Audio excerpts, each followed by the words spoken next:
If you're looking for more horror outside of the mainstream, look no further than Unsung Horrors, a podcast about underseen horror movies.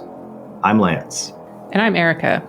Every other week, we'll cover a horror movie with fewer than 1,000 views on Letterboxd. We'll even give you double feature recommendations to pair with the movies we discuss. From gothic to shot on video, from slashers to comedies, from giallo to J-horror, we'll cover all the subgenres. So join us as we unearth these hidden gems of horror. Follow us on Instagram, Twitter, and Facebook, all at Unsung Horrors, available wherever you listen to podcasts. And part of the Someone's Favorite Productions podcast network. The audio commentary. It's a dying art form, but here at One Track Mind, I, your wonky yet affable host Ryan Luis Rodriguez, analyze film through the prism of these embryonic forms of podcasting, one audio commentary at a time. Masterpieces, crapster pieces, live action, animation, cult classics, films literally no one has ever heard of. No track is too small and no track is too big. Join me and my guests from the entertainment world as we keep these features alive every other Tuesday. Hey, who else is going to discuss Bill and Ted's Bogus Journey one week and Citizen Kane the next? Us, that's who. Sure, you have to put up with my voice, but there's a certain give and take in this industry. That's One Track Mind, part of the Someone's Favorite Productions family and available wherever you get your podcasts.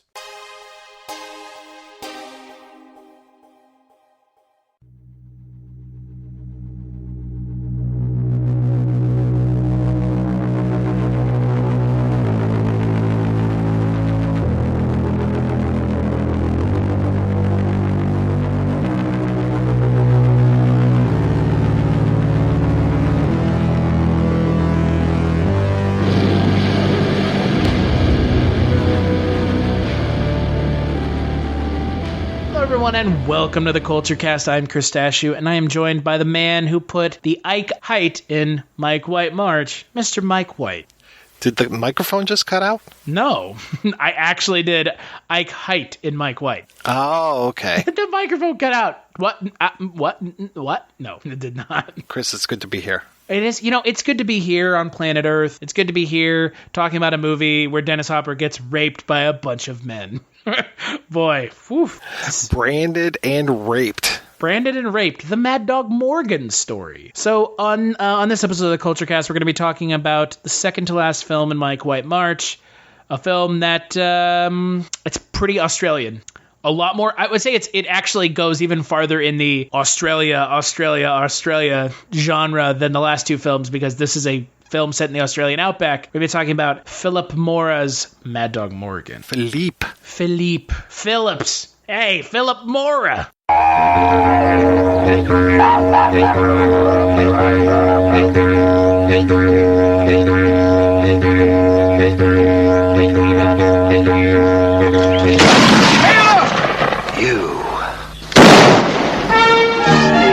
In the autumn of 1865, notorious bushranger Daniel Morgan crossed from New South Wales into Victoria to do battle with the law for the last time.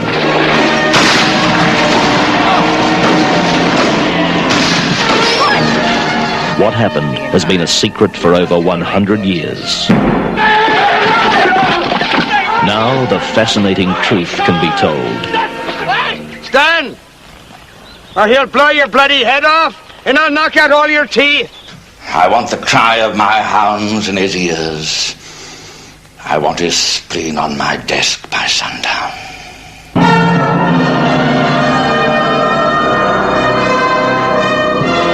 The truth about Mad Dog Morgan is now an epic movie, recreating the turbulent gold fields, the sprawling sheep stations, and the festering prisons of early Australia. No! You wouldn't be so game if I wasn't tied down like a dog! Dennis Hopper, Stand up, Bogey! Move forward! in the finest performance of his career, brilliantly recreates the enigma that was Morgan. A giant of a man trapped by the nightmare of his own legend. The way he looked at me, Lord, and dressing me with his eyes. God, nightmares for the rest of my life. God, thought of him kissing me, touching me. Horrible, disgusting. I've missed so much of my life, sir. And I'm not trying to be sentimental either. Do you know how lucky I am to be Dan Morgan, sir? Mad Dog Morgan brings you all the passion, the spectacle, the savage beauty of the tumultuous gold rush era, vividly portrayed by an outstanding cast. Ha-ha! Boomeranged! What next? To corroborate? You could have been shot. Shot be damned. I'm the magistrate of Wagga Wagga. The police across the river border are totally and completely incompetent. We will not tolerate anarchy in our colony. Everyone is talking about it. You won last 24 hours. In Victoria. As senior officer here, I assume command of this situation. I'll get the bastard. He's a name with £1,000 reward and blood on his hands. This is Morgan country, where it happened. And this is Morgan. Ferociously violent, unexpectedly kind. My wagon? I'll be giving you £1. And only for one reason, that I may have to take it back from you someday. Mad Dog Morgan. He's got giant balls, that one. Symbol of terror to the wealthy and the powerful. Burn it down, Billy! Burn it down! Burn it down! Was he a monster or a martyr? A ruthless bandit or a rebel hero? Outwitting, outriding, outgunning an army of police.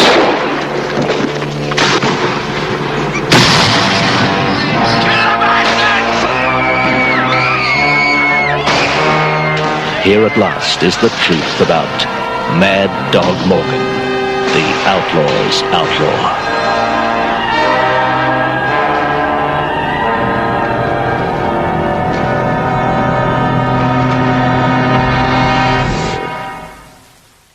It is based on Morgan by Margaret Carnegie. It stars the method actor man himself, the legend, Mr. Dennis Hopper. Also stars David Gulpilil, who is a fantastic Aborigine Australian actor. You may have seen him in such films as Crocodile Dundee playing. I guess he plays what in that movie? He plays Crocodile Dundee's like buddy, like Aboriginal buddy. Yeah, I guess so. I mostly know him for like Walkabout and The Tracker, a couple other things. The Proposition, he was great in. So, yeah, I only know him from Crocodile Dundee, which means I've only seen the most, like, mainstream thing that I guess he's been in, right? So, but probably. This month was programmed by your Australian friend, which lends us a little bit of credibility when it comes to talking about why we're talking about this movie. In your mind, I have an idea as to why he picked this film. I'm curious what you thought of this film and why you think he picked this film. What I thought of this film was it is kind of crazy. It is not the same kind of crazy that we've seen over the last 2 weeks. This is more of like an art house crazy. It's almost a little Jodorowsky. There's some interesting dream sequency type stuff going on. There's a disappearing and reappearing mustache that is happening here. Apparently, Philippe Mora, he is Australian, but he spent a lot of time in France and doing like more artsy-fartsy kind of stuff. And I would love to see those movies that he's working on. So he has that legitimate background, comes back to Australia, makes this movie about kind of a folk anti-hero type of guy who wasn't Ned Kelly, and gets Dennis Hopper, who is now pretty much persona non grata in Hollywood after making the last movie, his film that got him tossed out of Hollywood on his ear. And man, it is just like adding gasoline to an already burning fire here with the Australian film scene where it's at, throwing Dennis Hopper in there, and the results are unpredictable. Yeah, so Dennis Hopper is, and you know, you find this out by reading about him or watching Not Quite Hollywood, which is a documentary all about Ozploitation films. I would say watch it. The only parts of it that I cannot stand are anytime Tarantino is literally jerking himself off on screen and making the entire documentary about himself as opposed to the films they're talking about.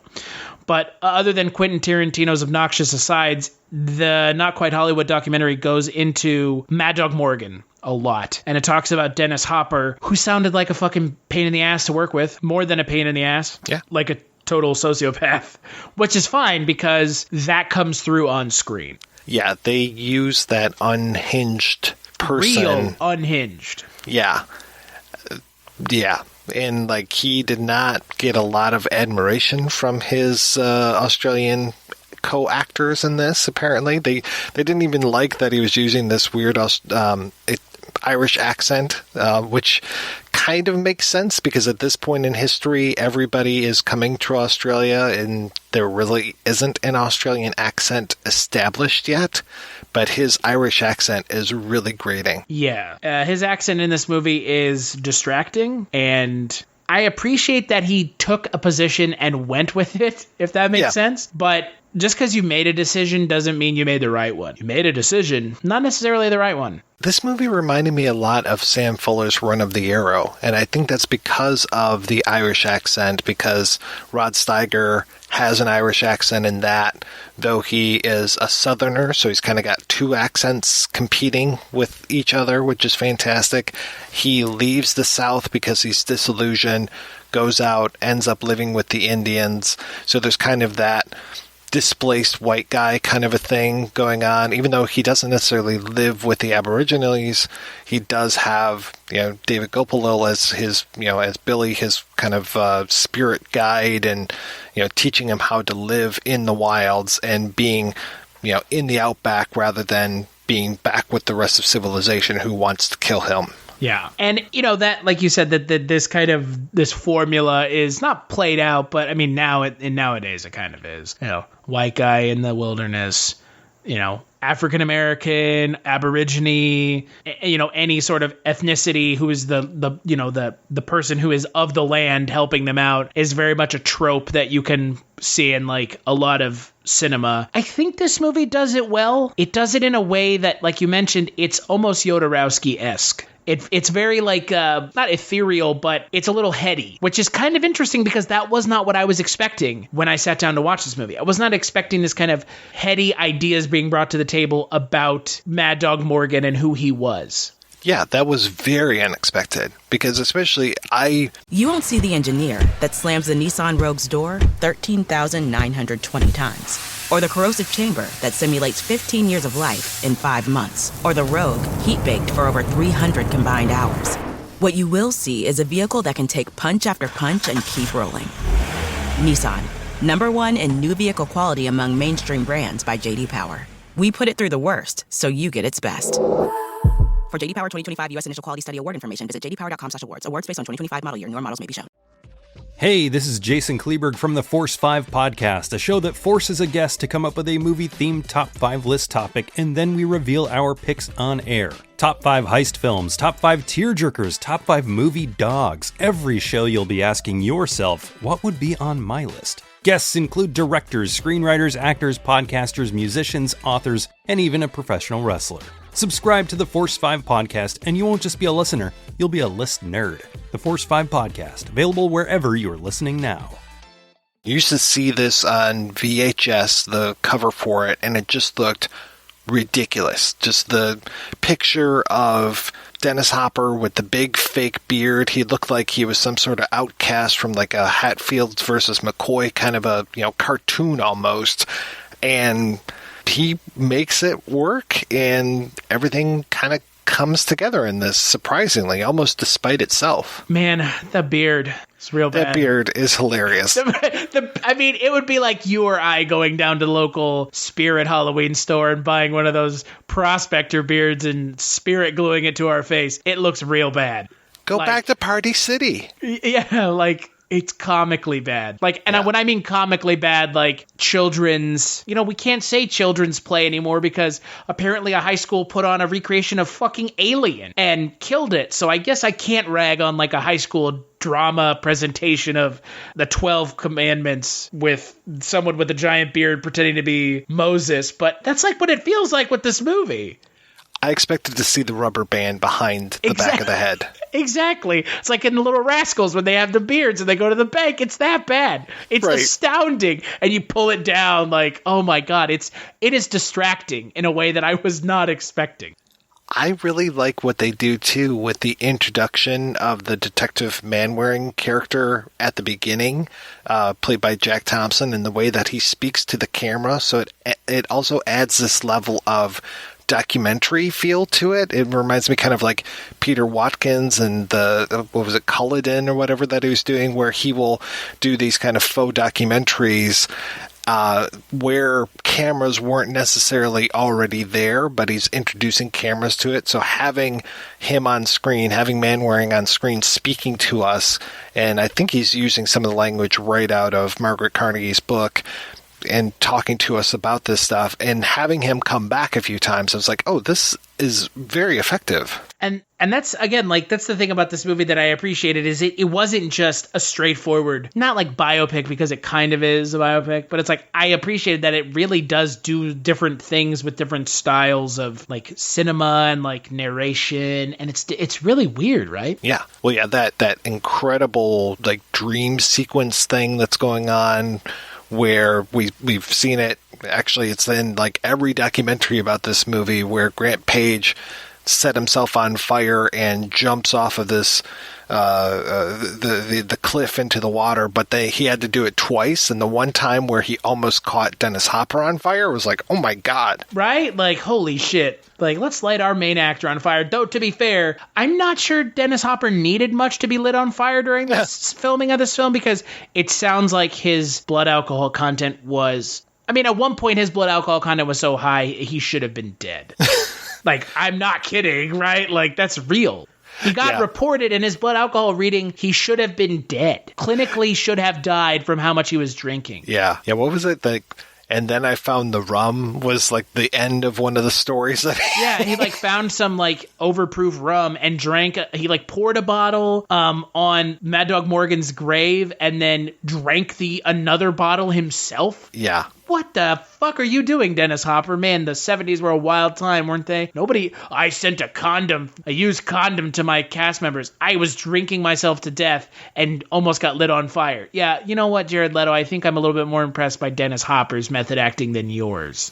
Because it's impressive method acting. It comes through in this film in spades. I really appreciate Dennis Hopper's commitment, quote unquote, to the craft. It's not much commitment when you're just being yourself, though. Right. Like, Dennis Hopper sounds like he was a menace in the 70s. And he was. Yeah. Kind of a menace to himself and to others. Yeah. Which is be a menace to yourself, fine. Being a menace to other people, that's not great. Right. To like your director or like the actors or getting deported from the country. I think there's a documentary called Along for the Ride, and it's about Satya de la Manitau, who was his assistant, kind of kept him out of some trouble as much as he possibly could. And he makes reference to Satya a couple times, like in these different documentaries, just kind of offhanded, he'll say his name. And in this Along for the Ride documentary, they talk to Philippe Mora, and he tells this whole story, and I can't remember if it's in Not Quite Hollywood as well or not, but this whole thing about making a likeness of Dennis Hopper. Have you heard this story? I have not. Okay, so he was pretty much convinced that Dennis Hopper was either going to get kicked out of the country or drink himself to death, or just something was going to happen. So he got this bright idea, this is more I'm talking about, to make a replica of Hopper's face so that he would be able to like put that on someone else and be able to shoot like long distance shots of Mad Dog Morgan if he needed to do any sort of pickups or anything if Dennis was dead, basically. And so he had to come up with this whole cover story for it, and because Hopper's like, why do you want to make this mask of my face? That's not cool. He's like, oh no, there's going to be a dream sequence where your head flies off and it explodes or something like that. And he's just like, oh yeah, out of sight, man. And so then like the last day comes and Dennis is like, what, we never did that shot of the head flying off. He's like, oh yeah, no, don't worry about it, it won't, I changed my mind or something like that. And then there was this whole kerfuffle about like what was going to happen with this head afterwards. But yeah, so Philippe Mora was no fool as far as this guy could go at any minute. Yeah, I mean, The idea that Dennis Hopper really, he not directed, but made the film directors have to push the film in one direction or another is a really weird thing, right? Mm-hmm. It's not great for the making of a film when you're an outsider in a country that you've been hired to work in. I think that's the thing here that maybe gets overlooked a little bit. It's like Dennis Hopper is not Australian, and he came to this country to film a movie, and he acted like a clown. Well, it was at this point where, they were importing actors from other places and using them. It was almost like that Italian model where, okay, we'll import this bigger name. And at this point, Hopper was still a name. But, even when they did Ned Kelly, we'll get Mick Jagger in here and we'll put him in this movie.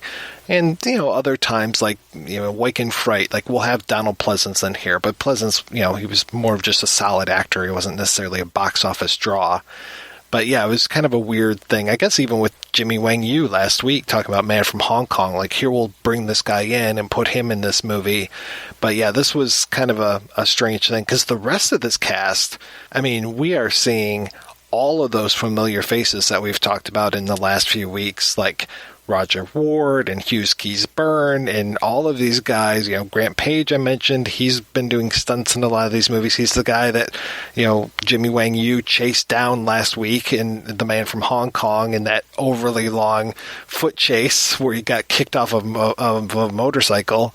So we've got all of these great... Frank Thring is in this movie? Yeah, Frank Thring. Bruce Spence shows up in this movie, but blink and you'll miss him kind of a thing. So, yeah, it's just all of these great Australian actors, and then we plop Dennis Hopper in there, and it could have gone bad, but I think it kind of works. No, it kind of works. Knowing the story behind it, when you watch the film, you kind of it doesn't fill in the blanks, but it kind of explains why certain scenes are the way they are and certain decisions were made the way they were made. And at least for me, I don't know about you, but it kind of explains why they did things the certain way that they did. Yeah, no, it really helps to know the background before you go into this movie. Yeah. Because otherwise, Troma ended up picking up this movie in the US, and that's kind of fitting because this is as messy as a lot of Troma films. Oh no, it totally is. It is as messy as I can't even it's such a messy film, and it's all over the place, and Philippe Mora does some interesting things right. He does some interesting things wrong. He makes some interesting choices that I would say set this film apart from its ilk that we've seen so far. It really does have a art house not cinema verite, but kind of. Yeah, no, there was definitely some, like I said, some documentary aspects to it. Yeah, the surrealism in here. Yeah, the intro of the film is very much cinema verite, which is cool. It's Philippe Mora is really kind of doing all sorts of different things and seeing what works. And I would say most of it works. But my biggest condemnation of this movie is that it is 99 minutes and it feels like 2 hours. It is so slow in spots, and it drags a lot in those spots. When it drags, it really drags. I can't disagree, no. Oh, going back to Frank Thring real quick, he is fantastic as the bad guy in here, and he's got such a good look to him. Yeah, he's a fucking scumbag in this movie, right? He has Mad Dog Morgan's nutsack cut off. Yeah. So you can make a change purse out of it, I think it was? Tobacco pouch. Tobacco pouch, thank you. Great. And he's he said cut off his scrotum and also flay his beard. Yeah. Did that actually happen? There's some controversy. I did read a book about the making of this movie, and the author went into a lot of that stuff. It was the book was just called Mad Dog Morgan, and is put out by Australian Screen Classics as part of a series. And Jake Wilson, the author, went into a lot of stuff as far as what was real, what wasn't. And it's one of these, you can't really tell this, the full story because it happened so long ago. You won't see the engineer that slams the Nissan Rogue's door 13,920 times. Or the corrosive chamber that simulates 15 years of life in 5 months. Or the Rogue heat-baked for over 300 combined hours. What you will see is a vehicle that can take punch after punch and keep rolling. Nissan, #1 in new vehicle quality among mainstream brands by J.D. Power. We put it through the worst, so you get its best. For J.D. Power 2025 U.S. Initial Quality Study Award information, visit jdpower.com/awards. Awards based on 2025 model year. Newer models may be shown. Hello and welcome to Tumbleweeds and TV Cowboys. My name is Hunter. In this podcast, I'll be joined by a different guest each week to discuss a classic Western movie or TV show. I've been a fan of classic Westerns for as long as I can remember, and in recent years, they've become very nostalgic for me. I love the aesthetic, the tropes, and I love seeing different filmmakers' takes on them. At their best, they're incredibly entertaining, rewatchable, and some of my all-time favorite movies are Westerns. We'll mostly focus on Western movies made in Hollywood, but we'll also be covering spaghetti Westerns, and one thing I'm very excited to get into are Western TV shows. I've got some amazing guests coming on the show, film professors, historians, and podcasters. And Tumbleweeds and TV Cowboys is part of the Someone's Favorite Productions podcast network, and many guests on the show will be from other shows on the network. Thanks for listening. He's like a folk hero. Like, yeah, exactly. The thing about this movie that I don't think maybe us as Americans appreciate is this guy's a folk hero. He's not a villain. He's very much like a folk hero who was standing up to the oppressive regime that was the British Empire, which is super fun in a way. But like in this film, Mad Dog Morgan he's played as such, but not really. Right. There's that one scene where he goes to the guy and he's like, oh, I want you to pay all of your workers and blah, blah, blah. But then apparently in real life, the guy just like canceled all the checks after he wrote them or something. And I was like, oh, well, that's kind of a dick move. No, yeah, sure. So he wasn't the most effective folk hero around, but yeah, he was trying. He was trying to be like a mix of John Brown and Clyde Barrow. Yeah. But back to the question at hand. You were reading this book. They because it's like a folk legend about a real person. They don't know if he was actually eunuched in death. Yeah, it was kind of controversial, and then also like the author was like, I didn't have that in my book, but they added it in, and that didn't represent me, and blah blah blah, and like.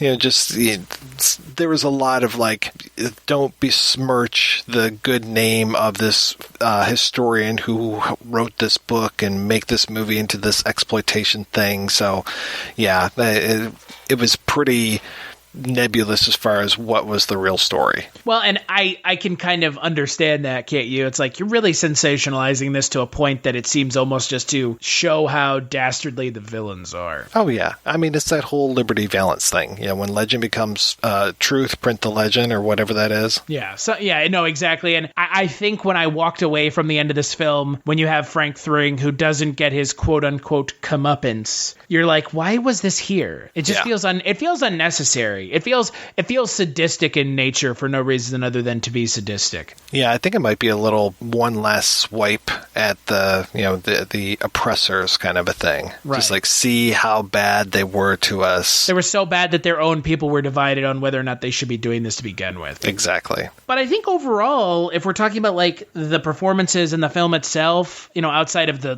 runtime and Dennis Hopper's hilariously comical, goofy ass black beard that like it doesn't even match his hair color. Like it's so dorky. I think it's a fun movie. And there's that point where he like shaves the mustache, but then the mustache comes back later or something. I was like, what? Yeah. The disappearing, reappearing mustache.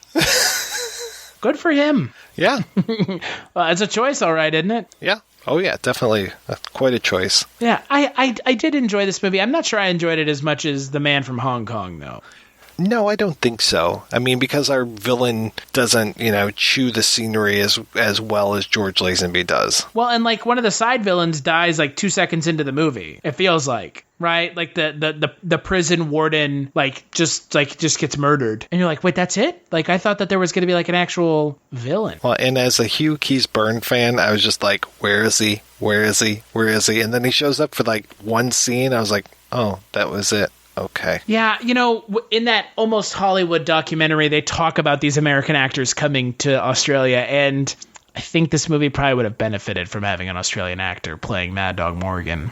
I think so. I mean, I've seen, even Jack Thompson, who played that sergeant at the beginning who's talking to the camera. He would have been a great Mad Dog Morgan. So many of these guys would have been a great Mad Dog Morgan. Roger Ward would have been Hugh Keys-Byrne. I mean, Hugh Keys-Byrne had the hair for it and everything. He could have grown the beard. Yeah, and instead we've got Dennis Hopper with like the fakest of fake beards doing the like laughably tight fucking over the top stereotypical accent. But at the same time, if it wasn't Dennis Hopper, I think this movie would be a lot more sedate, and we might not be talking about it now. Yeah, no, that's. I think that is the truth, the true kind of takeaway from this film is that it is still a film worth talking about because it is Dennis Hopper. Otherwise, American audiences probably never would have watched it unless you're Tarantino and you're like, oh yeah, I saw this movie and I copied Kill Bill with the part where they're spitting. It's like, fuck off, dude.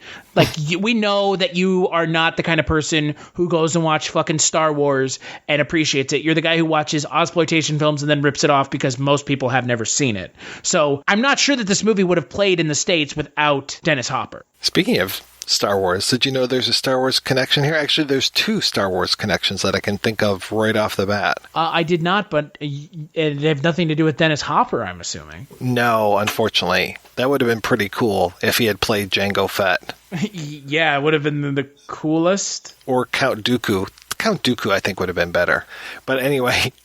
Yeah, dude. I mean, that would have worked, sure. Right. I don't think Dennis Hopper is as physically imposing as Christopher Lee is. Bruce Spence, who has just a very bit part in here, he was one of the aliens that is... I think he's on a planet where oh God, I can remember what he looks like, and I think like Obi-Wan Kenobi, Ewan McGregor comes and rides a lizard around. So whatever movie that one is, that's the second film. Wait, okay, no, that's the is that the third one? That's the third film, yeah. Okay, and then Jack Thompson, who played Detective Manwaring. He shows up in, I think it's the third one, as Klieg Lars. So the original, like Uncle Owen's dad, I guess it would be. Or Lars is a very familiar name. Uncle Owen and Aunt Beru? Yeah, he's there on... He's there on Tatooine. So yeah, there's definitely some weird connections there. I guess they must have shot those movies in Australia, is that right? No, they shot those movies in...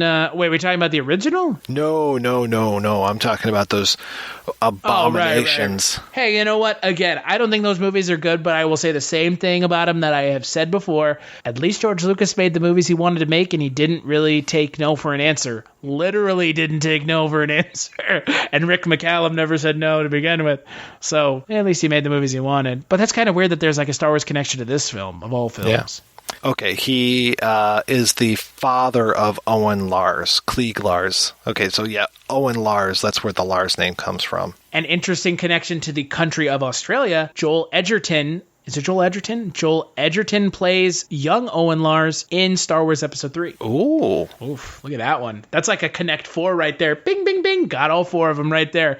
But, you know, the thing about Not Quite Hollywood that I do find a little strange about this film, because it does relate to that whole hiring American actors to be in Hollywood. And we haven't had a chance to talk about it yet because everything we've watched up to this point has been very much Australia-centric. It seems a little odd to me that you would hire someone else to play such a iconic, I guess, Australian figure. I mean, look what happened when Spielberg had Abraham Lincoln to cast and he hired Daniel Day-Lewis. I mean, he won an Oscar because his performance was so great and he lost himself in it. And Daniel Day-Lewis is the modern day method actor, you know, of method actors. And I understand that, but like in this, it's such a character that seems ingrained in the country of Australia. And they chose a guy who is like as white bread America as you can get. The guy's born in like Kansas. Yeah, he's born in is it Kansas or Missouri? I mean, Dennis Hopper is from the Midwest. So yeah, he's born in Dodge City, Kansas. So it's like, and you hire him to do like a really cheeseball Irish accent and be Australian? Like it strikes me as odd. Yeah. And after they had just failed pretty spectacularly with Mick Jagger as Ned Kelly in 1970, it's like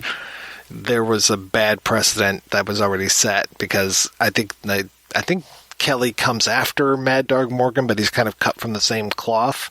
But yeah, it could have been, it was probably controversial, but who knows?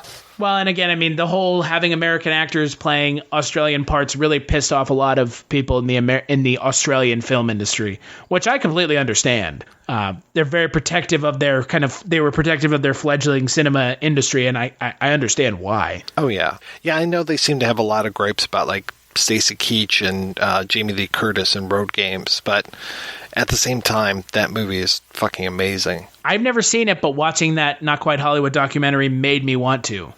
You're really it's worth your time. Is it kind of like The Hitchhiker movie? What's that movie called? The Hitcher? No, it's The actually... Hitcher. It's more like Rear Window, but as a road movie. Okay, because I guess they explained it like Rear Window as a road movie. It looked good. I mean, I like Stacey Keach and Jamie Lee Curtis Jamie Lee Curtis is Jamie Lee Curtis. I'll give Jamie Lee Curtis a pass on that movie because she is the horror femme fatale / heroine / scream queen of scream queens. So you want to cast her in a horror movie? Be my guest. I don't think anyone should be complaining about that. Yeah, Keach is fantastic in it. And the direction, who is it? Richard Franklin, I think it was. He is phenomenal. He knows Hitchcock backwards and forwards, and it really comes through in that film. And again, talking about this film, I think that Philippe Mora's direction comes through in this film, don't you? Yeah, definitely. And it makes me want to see more of his stuff. I've only seen a few of his films, but he did things that I didn't realize that he did.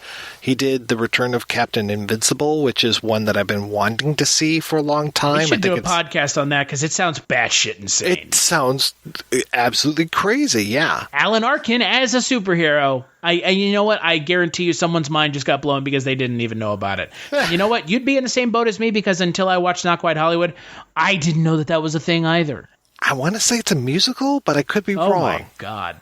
And isn't Christopher Lee in it too? Sign me up. Yeah, he sure is. It is a musical. God, why, as much... You won't see the engineer that slams the Nissan Rogue's door 13,920 times. Or the corrosive chamber that simulates 15 years of life in 5 months. Or the Rogue heat-baked for over 300 combined hours. What you will see is a vehicle that can take punch after punch and keep rolling.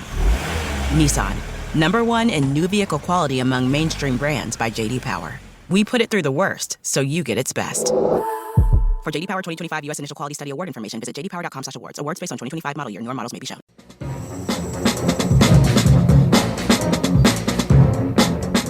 Hello, this is Aaron West. I am the author of the A24 New Wave. In this book, I look at A24's output and I make the argument that we are in a new wave movement right now. A24 plays a major role. This book has a supplemental podcast where each episode is a brief conversation about an A24 related topic, whether an actor, director, or even a genre. As I continue research for the book and conduct interviews, I expect to record podcast episodes with people involved with the company.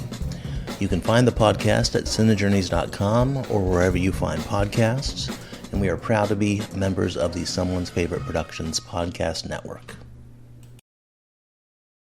As I'm enjoying talking about this movie, we should be talking about that movie because on top of everything else, Richard O'Brien wrote the music for that movie. Right. Holy shit. That's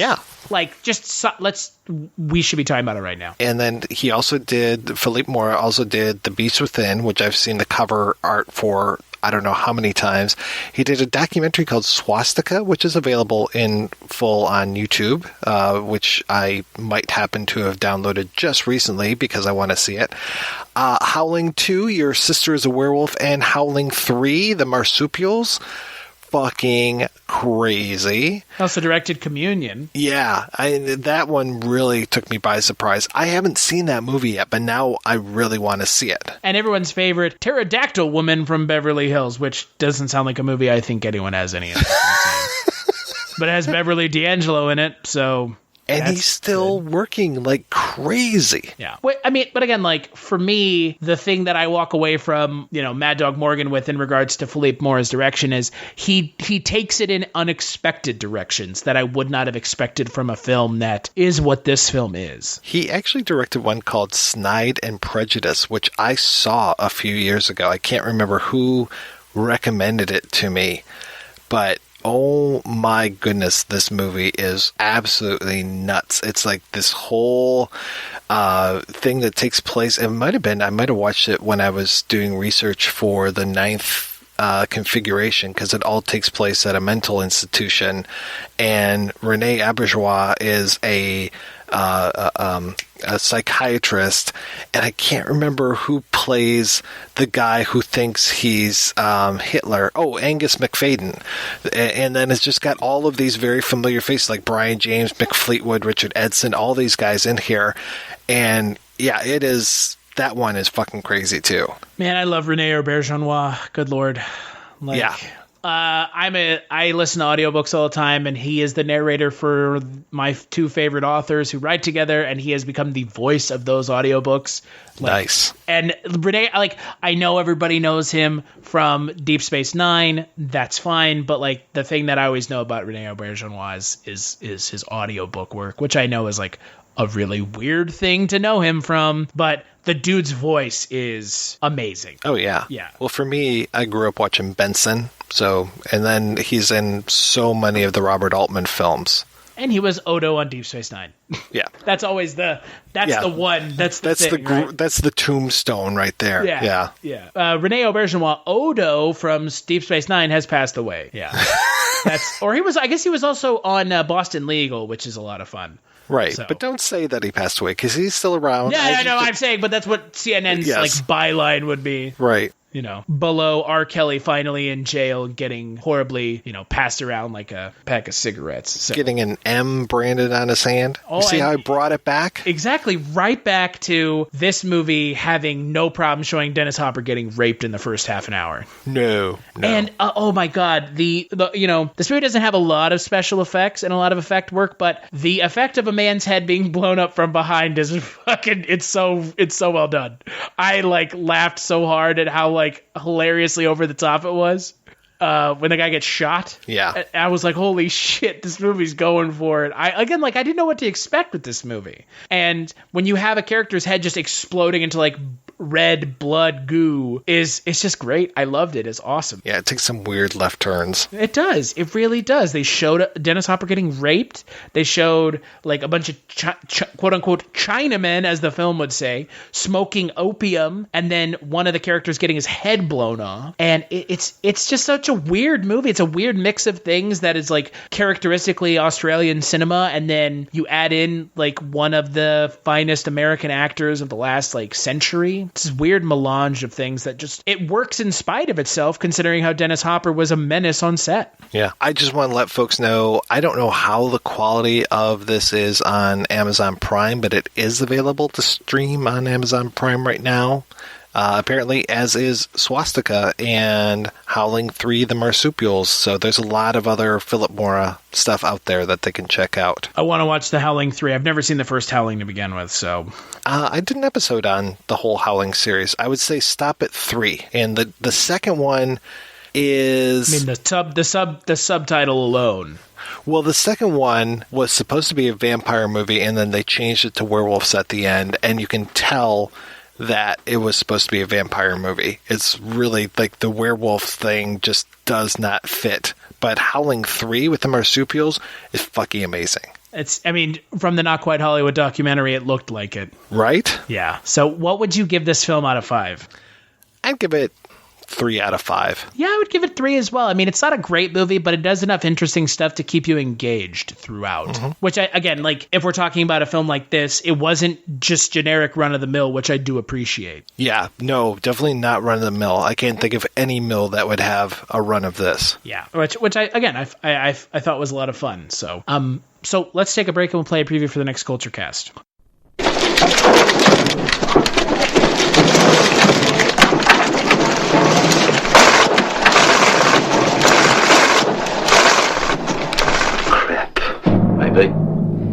But what sort of security man could afford not to take it seriously? You've always said you were the one person who could rob this place. Yes, that's true. Brian, your truck, our truck, will be the second last one in. I got $2 million in that van. $2 million? What's the bloody matter? You've been around money too long. You're going off your head. Looks like he couldn't find his way out of a light fog.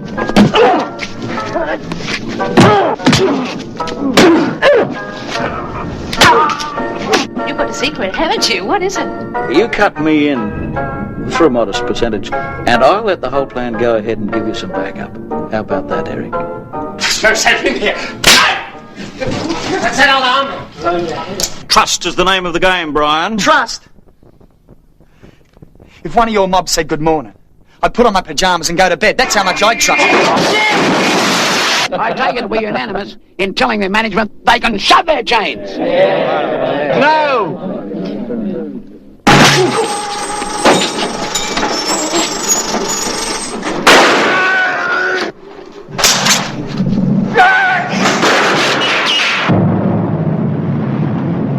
look, sport, your expensive video gear's on the blink. Did you send someone over straight away?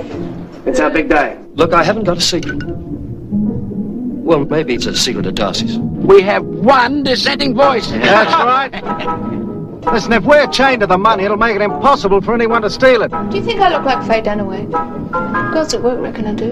Do something about that blood, Ernest. It'll run all over the carpet. Yeah. Bring in the nail clippers.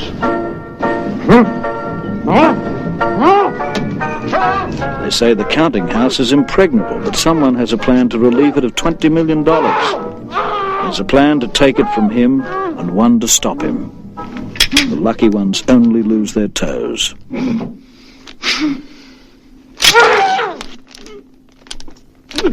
That's right. On the next Culturecast, we're going to be talking about the final film of Mike White March. We're going to be talking about The Money Movers, a film I know nothing about. I don't even think it was mentioned in the Not Quite Hollywood documentary. I don't think it was either. Which is kind of exciting. Yeah, I'm very interested to watch it a second time because the first time I was confused as heck. So I'm curious what your take is going to be on this one. You're setting me up for excitement. Well, I haven't watched it yet, so. Well, it's not confusing because it's slow. It's confusing because it might be one of the fastest cut movies I've seen in a long time, which coming from, 78? I was surprised at the pacing of this film. But we'll talk about that more next week. On the next episode of the Cultured Cast.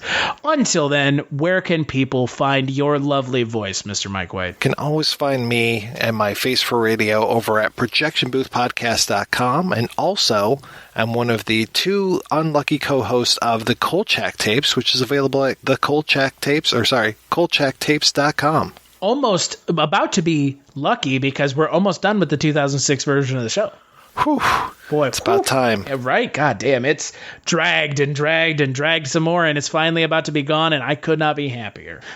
You can find me on Twitter at CultureStash. You can find the Culture Cast on Twitter at CultureCast. You can also find me on a little podcast I do called Chronicles from the Crypt with our good friend Father Malone, a.k.a. Mike Wallace. You can find that over at chroniclesfromthecrypt.com, where we talk about Chronicles from the Crypt. That's not what we talk about. We talk about Tales from the Crypt, a show that I don't think Mike White likes very much, at least not the episodes that he's watched and talked about with us.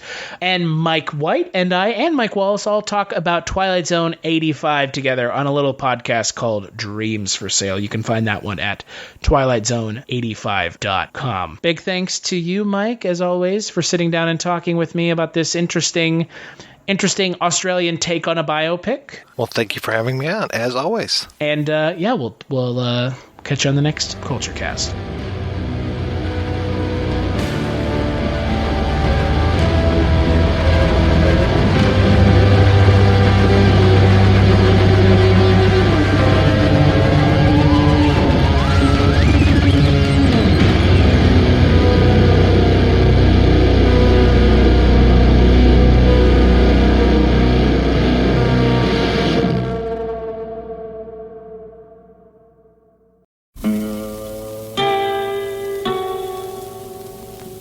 Hello, filthy movie lovers. My name is Gentry Austin. And I'm Casey Scott. And we're the hosts of the Sin Syndicate, film podcast for something weirdos, anti-criterion bros, and Joseph Sarno aficionados. Join us semi-weekly as we peer into the adults-only theaters and sticky-floored cinemas of the golden age of sexploitation, when the morals were loose, the laws were murky, and the intercourse was all simulated. Find us now on the Someone's Favorite Productions podcast network.